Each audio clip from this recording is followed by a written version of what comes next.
Buongiorno a tutti. Leggo perché sono un po' emozionato, quindi ho scritto due cose che volevo dirvi. Mi chiamo Giovanni Pugusi e faccio il pastore. Mio babbo fa il pastore, i miei nonni facevano i pastori e quasi tutti i miei avi hanno allevato pecore vissute in campagna. A Gavù, in Barbagia e in tutta la Sardegna, essere pastore è sempre stato considerato uno status di prestigio all'interno delle nostre comunità. Chi era pastore possedeva un capitale, aveva da sfamare per famiglie numerose, era custode di un'arte che tramandava ai propri figli e ai suoi dipendenti, sorceraros, che a loro volta sarebbero divenuti pastori, riscattando le pecore concordate su principio a completamento del salario dovuto. Tra i pastori vi erano uomini di riconosciuta onestà, giusti, sos homines, a cui si ricorreva per applicare regole, usi e costumi e facevano da faceri nelle controversie familiari e di paese e tra le comunità stesse. S'andava da homines. L'economia tutta era di stampo agropastorale. La Sardegna per millenni si è data a regole e ha vissuto in funzione di pastori e agricoltori. Ora non è più così. Nonostante un terzo di ciò che si produce in Sardegna venga dal settore agropastorale, fare il pastore nel 2010 ha una zavorra di incomprensione e pregiudizio che supera il peso delle annate cattive. Abbiamo vili con comfort che i nostri nonni neanche sognavano. Non dormiamo più all'aperto, tra le intemperie, appresso al gregge coperti di un cappotto di orpacce, ci spostiamo in macchina e non più a cavallo, mungiamo con le mungitrici e non più a mano, ma abbiamo perso la considerazione avuta per millenni. Siamo passati nell'immaginario comune da categoria perno dell'economia sarda, il buon partito da far sposare, a miserevoli fruitori di contributi regionali e non. La nostra autostima è calata in modo inversamente proporzionale alla sensazione di incomprensione e vittimismo che attanaglia Pastores e Massallo. Abbiamo perso una buona parte della nostra dignità. Di chi la colpa per un'agonia che, fuori di retorica, ha reso la Sardegna più povera? Potrei prenderla con la classe politica, che indubbiamente ha una percentuale di colpa. Potrei alzare il dito contro gli industriali e anche loro hanno una percentuale di colpa. Potrei fare una lista di avversità e malversazioni che hanno contribuito allo sfascio attuale, ma non sarei onesto fino in fondo se non dicessi che i maggiori responsabili del destino ridicolo che ci farà scomparire sono i pastori stessi. Noi siamo la causa principale di tutti i nostri mali, noi che non abbiamo capito l'importanza di unirci per fronteggiare un'economia globale che ha cambiato il mondo, noi che non abbiamo saputo far tornare i figli di pastori mandati a studiare con in testa l'anatema guai torres a fai su pastore aumenta babuduo, noi che così facendo da uomini di valore e di cultura arcaica ci siamo trasformati in mezzo secolo in una delle categorie con un tasso di arretratezza intellettuale e di ignoranza tra i peggiori nell'isola. Noi che grazie a questo siamo costretti a delegare a chiunque, politici, tecnici e chi che sia, per spiegarci dinamiche che almeno in parte prima governavamo.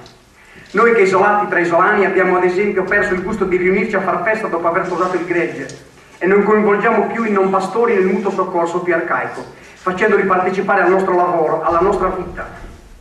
Noi che abbiamo dimenticato le regole tramandate di convivenza in campagna, noi che restiamo impassibili nel capire i problemi e le lotte degli altri, noi che poi ci vergogniamo di chiedere la solidarietà altrui. Per questo e per tanti altri motivi io a 25 anni sono partito, come tanti e come troppi. Vita in continente, nuova gente da conoscere, scambiare idee con mente aperte e vivere di un salario sicuro, ferie ad agosto e Natale, e domeniche sempre libere, anche se la vita da turnista in fabbrica, tra i fumi, rumori è dura. 5 anni di fabbrica, settore gomma plastica, sono ancora più duri, per uno che sin da piccolo ha vissuto la campagna e l'aria libera. E non ci sono poi solo menti illuminate, ce ne sono e ne ho incontrate, come tanti ignoranti che davano punto ai nostri.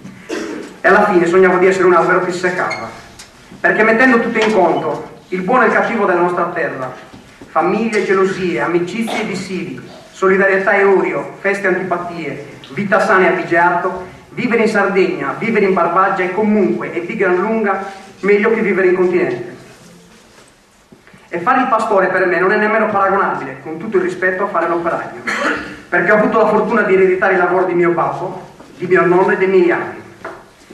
E mi sono detto che se energie dovevo spendere per rendere più vivibile e giusto il mio circostante, doveva essere qui, tra la mia gente. Per questo a 30 anni sono tornato e per questo a 36 non me ne sono pentito. Anche se progettare una vita in Sardegna, un futuro tra comunità che si spopolano, è maledettamente difficile. Ma se si sente di appartenere ad una comunità, se pensiamo che non siamo poi così sottosviluppati e se si mette da parte il nostro atavico senso di inferiorità verso tutto quello che viene da oltremare, e se siamo certi che la nostra cultura non è una sottocultura, allora vivere in Sardegna e lavorare in Sardegna ha un valore. E in ultima analisi, essere un pastore è un valore. Lo è per tutte le nostre comunità e se vogliamo farle sopravvivere non dobbiamo privarle della linfa che per millenni le ha fatte crescere e prosperare. Perché ad esempio Gavoi, senza più pastori o comunque ridotti a margine del sistema sociale e produttivo, non sarebbe più lo stesso paese. Il nostro mestiere che ha permesso, assieme agli agricoltori, di superare carestie, di non far patire la fame alle nostre genti, come da altre parti. Il nostro mestiere che ha dato un'identità ai nostri territori. Ora questa identità è messa in forte discussione da dinamiche politico-economiche che esulano il nostro vivere comunitario. Tutti dobbiamo capire che non vivremo di terziario per molto tempo. Il turismo costiero sarà la nostra flebo per un po' e la cassa integrazione farà da eutanasia alla morte per disoccupazione. Prima capiamo questo e uniamo le forze per salvaguardare una qualità di vita che abbiamo e che piano piano ci sfugge, prima capiamo che stando inermi, dopo i pastori e gli agricoltori sottomessi, avremo artigiani, muratori e operatori turistici sottomessi. Prima capiamo, prima torneremo a essere partecipi delle nostre scelte che mirano allo sviluppo positivo dei nostri paesi e saremo così capaci di indirizzare gli attuali malgovernanti verso scelte politiche lungimiranti e virtuose. Solo sentendo la crisi dei pastori come crisi di tutti, riusciremo, confrontandoci, questo è l'auspicio, a trovare unità di intenti e proposte valide di soluzione. Solo tutti assieme, credendo nel futuro dei nostri paesi, troveremo valori e regole condivise, valori morali ed etici per i nostri figli, che ci porteranno ad avere il rispetto di regole democratiche e collaborazione nei rapporti comunitari. Il vivere comunitario, già sperimentato nelle nostre realtà e con successo, è in antitesi sia al modello di libero mercato sia a quello assistenzialista. L'individualismo più sfrenato e l'egoismo stanno lacerando i nostri paesi, tessendo un tessuto disgregante e letale.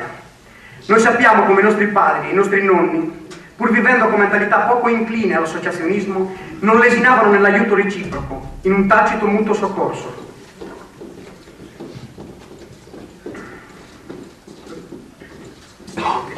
Tanti gli esempi tra i pastori, alla già citata tosatura, al riconferire un gregge di un pastore sfortunato donando uno o più pecore, nell'uso comune di ovili, nell'unirsi per cercare capi di bestiame rubati, sacria, nel donare a persone più bisognose, nel comprare i frutti del lavoro di paesani in difficoltà.